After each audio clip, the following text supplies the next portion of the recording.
वरहमतुल्लाहि वबरकातुहू। उम्मीद करता हूँ आप सब लोग खैरियत से होंगे। तो आज की इस वीडियो में बेटा हम करने जा रहे हैं एक्सरसाइज 3.1 का क्वेश्चन नंबर 1 का। इससे पहले पार्ट 1 हमने पिछली वीडियो में कर लिया था और फार्मूला की डिटेल भी हमने पढ़ ली थी, जो कौन सा फार्मूला हमने इस क्वेश्चन में इस्तेमाल करना है। आज बेटा हम इसका पार्ट नंबर 2 करने जा रहे हैं। इसके साथ ही साथ बेटा चैप्टर नंबर 2 जो है आपकी बुक का सेकंड ईयर मैथ्स का, मेरा मतलब कि जो चैप्टर नंबर 2 है फंक्शंस एंड लिमिट्स, उसकी वीडियोस बेटा मैंने अपने दूसरे चैनल पर अपलोड कर दी है। उस वीडियोस की लिंक आपको डिस्क्रिप्शन में मिल जाएगी, वहां से जाकर आप देख सकते हैं। और अगर आप मेरे चैनल पर न्यू हैं तो मेरे चैनल को सब्सक्राइब करना ना भूलिएगा। स्टार्ट करते हैं बेटा। क्वेश्चन नंबर 1 में हमें बोला क्या जा रहा है, find the average rate of change of following functions when x varies from a to b। हमने क्या मालूम करना है, रेट ऑफ चेंज मालूम करना है गिवन फंक्शंस का, कहां से a से लेकर b तक, a से लेकर b तक की वैल्यूज हमें गिवन है। मैं दोबारा से बता दूं बेटा, कल के क्वेश्चन में जो हमने फार्मूला इस्तेमाल किया था वो था del y by del x का फार्मूला था f of x plus del x minus f of x divided by del x। कल बेटा हमने ये फार्मूला इस्तेमाल किया था।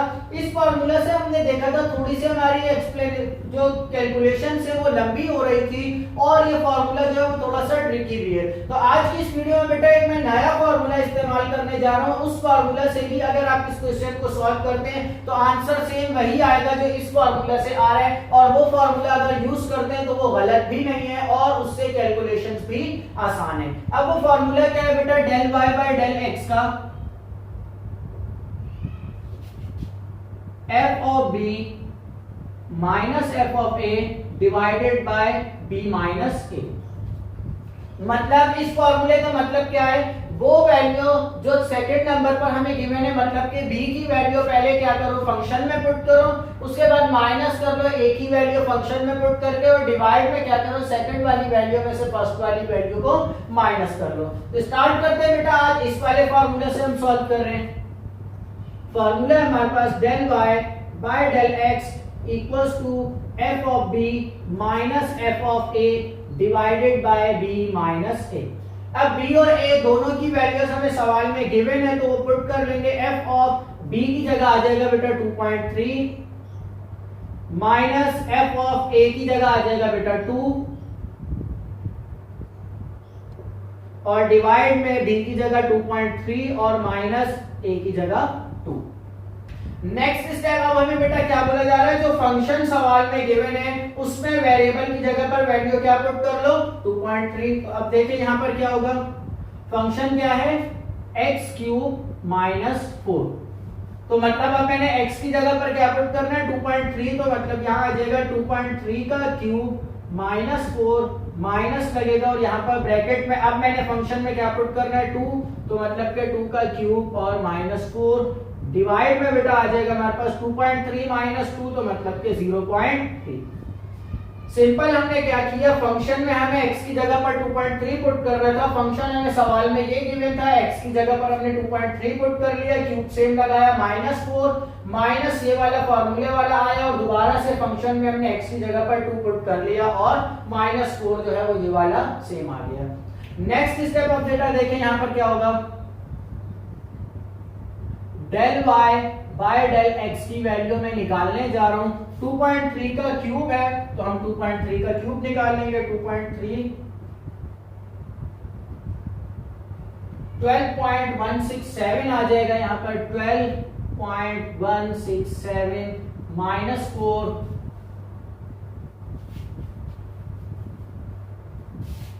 और माइनस ब्रैकेट में 2 का क्यूब मतलब कि 8 माइनस 4 डिवाइडेड बाय 0.3। नेक्स्ट बेटा हम 12.167 में से माइनस कर लेंगे 4, तो 12.167 में से माइनस करेंगे 4, आंसर आ जाएगा बेटा हमारे पास 8.167 माइनस 8 माइनस 4 4 आ जाएगा और डिवाइड में 0.3 जो है वो सेम आ जाएगा। अब 8.167 में से दोबारा माइनस 4 कर लेंगे तो यहाँ पर आंसर आ जाएगा बेटा 4.167 डिवाइडेड बाय 0.3। अब 4.167 को डिवाइड कर लेंगे 0.3 से तो बेटा आंसर आ जाएगा हमारे पास 13.89 del y by del x का।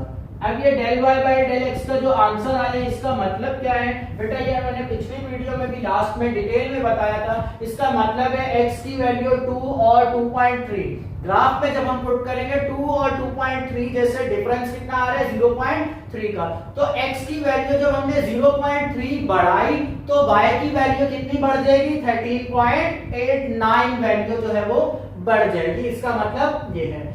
क्वेश्चन नंबर 1 का बेटा पार्ट 2 बीटा हमने यहाँ पर बड़ी आसानी से सॉल्व कर लिया है। इसका पार्ट 3 भी कर लेते हैं। पार्ट 3 भी सेम एज इट इज यही क्वेश्चन है, बस सिर्फ और सिर्फ x क्यूब माइनस 8 है और इसके बाद a और b की वैल्यूज डिफरेंट है। a की वैल्यू 3 है और b की वैल्यू बेटा हमारे पास 2.5 है। मतलब हमारी जो है इस क्वेश्चन में थोड़ी सी कैलकुलेशंस यहाँ पर आकर चेंज होंगी, तो वो भी देख लेते हैं। अब क्या गिवन है, b की वैल्यू में क्या गिवन है बेटा 2.5 और a की वैल्यू क्या गिवन है बेटा 3 गिवन है, मतलब 2.5 और -3। यहां पर भी क्या आ जाएगा 2.5 और यहां पर क्या आ जाएगा 3 और नीचे हमारे पास 2.5 -3 मतलब के -0.5 आ जाएगा। अब बेटा 2.5 का क्यूब निकाल लेते हैं। 2.5 का क्यूब हमारे पास आ जाएगा बेटा 15.625 माइनस यहाँ पर 4 नहीं 8 आ जाएगा, यहाँ पर भी 8 आ जाएगा क्योंकि फंक्शन में क्या है 8 है। तो 2.5 का क्यूब मैंने निकाल लिया, -8 लास्ट में सेम आ जाएगा, माइनस ब्रैकेट में 3 का क्यूब क्या होता है बेटा, ये हमने पढ़ा हुआ है 27 माइनस और 8 सेम आ जाएगा, डिवाइडेड बाय हमारे पास -0.5 आ जाएगा। 15.625 में से बेटा -8 कर देंगे तो यहाँ पर आ जाएगा -8, तो आंसर आ जाएगा 7.625 माइनस, अब 27 -8 करेंगे तो बेटा आंसर आ जाएगा 19 डिवाइडेड बाय -0.5। 7.625 में से बेटा माइनस करेंगे 19 तो आंसर आ जाएगा -11.375 डिवाइडेड बाय -0.5, माइनस से माइनस कैंसिल हो जाएगा और 11.375 को हम डिवाइड करवा लेंगे 0.5 से, तो आंसर आ जाएगा del y by del x का 22.75 हमारे पास पार्ट 3 का भी आंसर आ गया। तो बेटा यहाँ पर देखिए हमने बड़ी आसानी से फार्मूला को यूज करते हुए क्वेश्चन नंबर 1 के सारे पार्ट जो है वो सॉल्व कर लिए। पार्ट 1 जो है पहले हमने कर लिया था, पार्ट 2 और पार्ट 3 जो है इस वीडियो में हमने सॉल्व कर लिया है। नेक्स्ट बेटा क्वेश्चन नंबर 2 कर लेते हैं।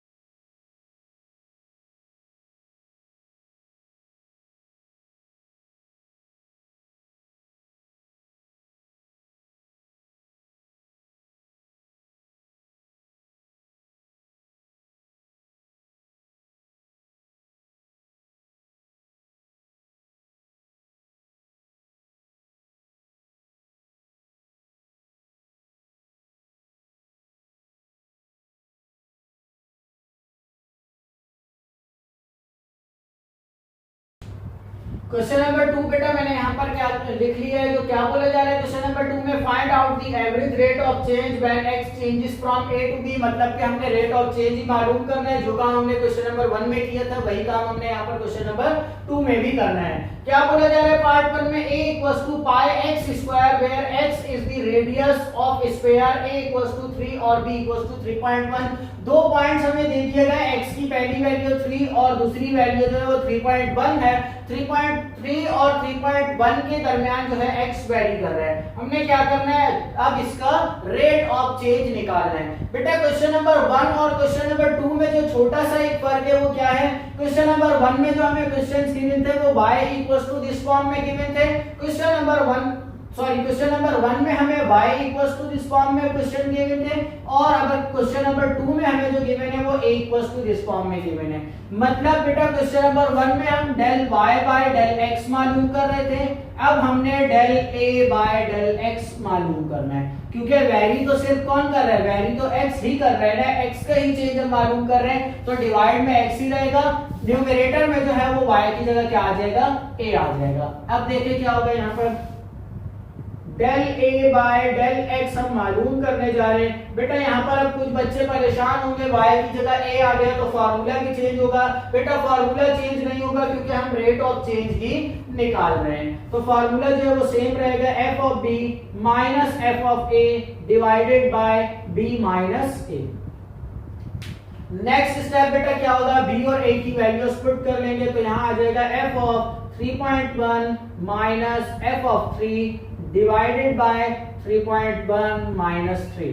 b और a की वैल्यूज को हमने पुट कर दिया। अब बेटा f ऑफ 3.1 का क्या मतलब है, फंक्शन में x की जगह पर 3.1 पुट कर लो, तो मतलब यहाँ पर ये फंक्शन क्या है बेटा, पाई एक्स स्क्वायर, तो पाई तो एक कांस्टेंट है, पाई सेम आ जाएगा, एक्स स्क्वायर तो x की जगह पर आ जाएगा 3.1 और स्क्वायर सेम, माइनस दोबारा से पाई सेम आएगा, x की जगह पर 3 और स्क्वायर सेम, डिवाइड में बेटा 3.1 माइनस 3 तो आंसर बच जाएगा 0.1। नेक्स्ट स्टेप बेटा अब हमारे पास क्या होगा, 3.1 का स्क्वायर ले लेंगे, तो यहाँ पर 3.1 का स्क्वायर हमारे पास आता है 9.61, तो यहाँ आ जाएगा पाई मल्टीप्लाई बाय 9.61 माइनस, और इसके बाद हमारे पास 3 का स्क्वायर 9, तो मतलब के 9 पाई सेम आएगा और मल्टीप्लाई हो जाएगा 9 डिवाइड में 0.1, 9.61 pi minus 9 pi divided by 0.1 हो जाएगा, और यहाँ पर आ जाएगा बेटा 9.61 में से जब 9 माइनस करेंगे, क्योंकि पाई और पाई सेम है, तो यहाँ आ जाएगा, और 9.61 में से 9 माइनस करेंगे तो 0.61 डिवाइडेड बाय 0.1। अब 0.61 और 0.1 कांस्टेंट है, दोनों कांस्टेंट को डिवाइड करवा लेंगे, 0.61 डिवाइडेड बाय 0.1, तो आंसर आ जाएगा बेटा मेरे पास 6.1, तो आंसर में आ जाएगा ये, इन दोनों को डिवाइड करवाने पर 6.1, और ये पाई जो है लास्ट में सेम आ जाएगा, ये del a by del x का आंसर निकल आया है। तो सिंपल बेटा हमने सेम वही काम किया जो कि क्वेश्चन नंबर 1 में हमने किया था, बस सिर्फ फर्क क्या आ गया, यहाँ पर y की जगह a आ गया था, बाकी दो वैल्यूज हमें गिवन थी, फंक्शन गिवन था, फंक्शन को सिंपल हमने सॉल्व कर लिया। तो क्वेश्चन नंबर 2 के बेटा टोटल 2 पार्ट्स हैं, एक पार्ट मैंने करवा दिया, दूसरा पार्ट आप लोगों ने खुद से ट्राई करना है। इन केस अगर अल्लाह ना करे सॉल्व नहीं होता तो आपने मुझे कमेंट करना है, फिर उसके लिए मैं एक अलग से वीडियो बना लूंगा। नेक्स्ट बेटा क्वेश्चन नंबर 3 करते हैं।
बेटा क्वेश्चन नंबर 3 मैंने यहाँ पर लिख लिया। क्वेश्चन नंबर 3 में हमें क्या बोला जा रहा है, the price p in rupees after t years is given by p of t equals to 3t square plus t plus 1।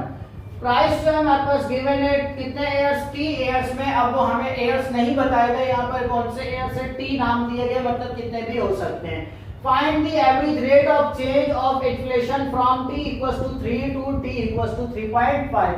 मतलब पहले हमारे पास जो क्वेश्चन थे, क्वेश्चन नंबर 1 और 2, उसमें वेरी कर रहा था x, और हम x की रिस्पेक्ट से ही रेट ऑफ चेंज निकाल रहे थे। यहाँ पर कौन वेरी कर रहा है बेटा, t वेरी कर रहा है, कहां से, 3 से लेकर 3.5 तक। मतलब कि हमने रेट ऑफ चेंज किसके रिस्पेक्ट से निकालना है, t की रिस्पेक्ट से। मतलब फॉर्मूला हमारे पास यहाँ पर चेंज हो जाएगा। अब यहाँ पर क्या आ जाएगा, डेल क्या गिवन है p ऑफ t, तो ऊपर हमारे पास आ जाएगा डेल p अपॉन किसकी रिस्पेक्ट से निकाल रहे हैं, t से, तो डेल t आ जाएगा। फॉर्मूला हमारे पास सेम रहेगा f ऑफ b, सॉरी यहाँ पर अब f ऑफ b हम यहाँ पर लिख भी सकते, नहीं भी लिख सकते, f of b minus f of a। अब यहाँ पर f ऑफ b और f ऑफ a आप लिखते हैं, या इसको t1 और t2 का नाम देकर करते हैं, f of t2 f of t1, दोनों तरीके का ठीक है। मैं f of b minus f of a और b माइनस a ही कर रहा हूँ, क्योंकि हमने पिछले सवालों में भी यही फॉर्मूला इस्तेमाल किया, तो बार बार चेंज करें तो उससे फिर कॉन्सेप्ट खराब होते हैं। फिर यहाँ पर क्या आ जाएगा, आप देखें next step, f of b मतलब के सेकंड वाली वैल्यू, तो f of 3.5 minus f of a मतलब के f of 3 divided by 3.5 minus 3। Next step अब बेटा हमने क्या करना है, फंक्शन में t की जगह पर 3.5 पुट कर लेना है। फंक्शन क्या है बेटा, 3t square plus t plus 1। मतलब यहाँ पर देखिए बेटा 3t स्क्वायर मतलब के 3.5 का स्क्वायर प्लस फिर क्या है t मतलब के 3.5 फिर लास्ट में प्लस 1। ये यहां तक हो गया। अब ये माइनस आया और ब्रैकेट में दोबारा से अब t की जगह क्या पुट करना है, 3, तो मतलब कि 3 मल्टीप्लाई बाय t का स्क्वायर है, तो मतलब 3 का स्क्वायर प्लस 3 प्लस 1। फंक्शन में बेटा जहां जहां t आ रहा था उसकी जगह पर हमने पहले 3.5 पुट कर लिया, फिर उसके बाद 3 पुट कर लिया। 3.5 माइनस 3 मतलब कि 0.5 आ जाएगा। नेक्स्ट स्टेप अब बेटा ये 3 तो सेम आएगा, 3 मल्टीप्लाई बाय 3.5 का स्क्वायर है, तो 3.5 का हम स्क्वायर निकाल लेते हैं। 3.5 का स्क्वायर 12.25, तो मतलब multiply by 12.25 plus 3.5 plus 1 answer आ जाएगा 4.5 माइनस यहाँ पर ये 3 सेम आएगा, 3 मल्टीप्लाई बाय 3 का स्क्वायर 9 प्लस और यहाँ पर ये 3 प्लस 1 4 और डिवाइड में 0.5 जो है पहले वाला ही सेम आ जाएगा। 3 को बेटा मल्टीप्लाई करवा लेंगे 12.25 से, तो 12.25 को 3 से मल्टीप्लाई करवाने पर आएगा 36.75 प्लस 4.5 माइनस 3 9s are 27 और प्लस 4 सेम आ जाएगा, डिवाइड में 0.5 जो है वो सेम आ जाएगा। नेक्स्ट स्टेप बेटा 36.75 में प्लस करना है 4.5, तो प्लस 4.5 41.25 आ जाएगा, 41.25 माइनस 27 प्लस 4 हमारे पास आ जाएगा 31, डिवाइड में 0.5 जो है वो सेम आ जाएगा। 41.25 में से माइनस कर लेंगे बेटा 31, तो आंसर आ जाएगा 10.25 डिवाइडेड बाय 0.5। इसको डिवाइड करवा लेंगे 0.5 से, तो आंसर आ जाएगा बेटा हमारे पास 20.5। Del p by del t का आंसर भी हमारे पास आ गया। सिंपल बेटा। इस सवाल में और पिछले क्वेश्चंस में जो मेजर फर्क था वो क्या था, पिछले क्वेश्चंस में x वेरी कर रहा था, यहाँ पर t वेरी कर रहा था। और दूसरी बात, पिछले क्वेश्चन में हमें छोटा सा एक कोई फंक्शन गिवन था, यहाँ पर फंक्शन जो है पूरी कंप्लीट पॉलिनोमियल इक्वेशन गिवन थी, तो इस वजह से हमारी कैलकुलेशंस जो है वो थोड़ी सी बड़ी हो गई हैं। यहाँ पर बेटा कैलकुलेशंस में खास ध्यान रखिएगा, क्योंकि ये क्या है, माइनस है। माइनस की वजह से बेटा अक्सर गलती हो जाती है। तो कैलकुलेशंस में खास ध्यान रखिएगा। इसके बाद बेटा क्वेश्चन नंबर 4 है इसी एक्सरसाइज का, जिसमें हमें फंक्शन गिवन है, फंक्शन के साथ a और b की वैल्यू गिवन है। सिंपल आपने फार्मूला लगाना है, a b की वैल्यू फंक्शन में पुट करके सॉल्व कर लेना, सिंपलीफिकेशंस हो जाएगी, मतलब हमारा सेम एज इट इज इसी तरीके से सॉल्व होगा। तो वो बेटा आप लोग खुद भी कर लेंगे, क्योंकि अब छोटी क्लास में नहीं रहे, अब आप लोग बड़े हो गए, सेकंड ईयर में आ गए, तो अब क्वेश्चन नंबर 4 जो है आप लोग खुद से कर लीजिएगा। यहाँ पर बेटा आज की वीडियो खत्म करते हैं। अगर वीडियो अच्छी लगी हो तो बेटा दोस्तों के साथ शेयर करें, क्लास फेलोज के साथ भी शेयर करें, और वीडियो से जाने से पहले चैनल को सब्सक्राइब भी कर लें। उम्मीद करता हूँ आज जो समझाया वो समझ आ गया होगा। अल्लाह हाफिज।